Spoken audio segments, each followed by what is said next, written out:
So if you clicked on this video, you probably want to prank someone with a Python keylogger. In that case, this video is for you. By the way, this is for educational purposes only. Please do not go doing this willy-nilly, and only do this if you have explicit permission from the person's computer who you're using.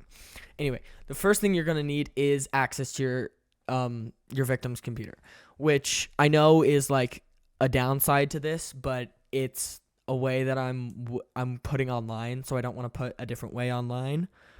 But this is like a really good prank if your brother or sister has like a computer, but only do this if you have their permission. So first things first, you're gonna have to go to python.org/downloads and go ahead and download the latest version of Python onto your victim's computer, which they're not going to find this unless they're explicitly looking for it, which is an upside, but they are going to have this installed for the keylogger to work. They're going to need to have it installed at all times. Next, you're going to have to go into Visual Studio Code, which is a lot harder to hide, but I'm 99% sure you can uninstall it once it's done. So once you're done making your keylogger. So hopefully that works. Anyway, once you have it open, you're going to want to go into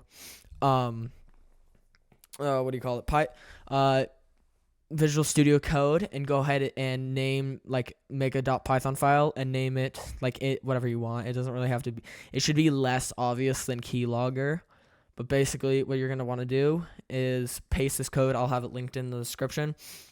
And it's going to give you an error about not having Python input installed. And to fix that, we're going to go ahead and open up our terminal and type py -m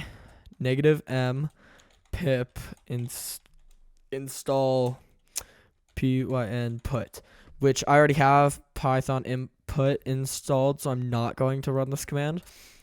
But it should get rid of that error once you're done. But once you have this, go ahead and save it, and then you're going to have to create a .txt file that you can hide anywhere on the victim's computer. Just name it keyfile.txt, and if you want to change that, go ahead and change the name of this in the code to whatever you named this, and it'll still work. It'll still be fine.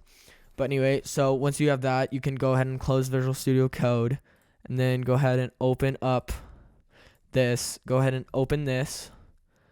And as you can see, we have a command prompt, which isn't ideal, but there's ways to hide command prompts, which I'm not going to go over in this video. And you can also have the .python file and the keylogger file start on startup, so you don't have to use it every time they launch their computer.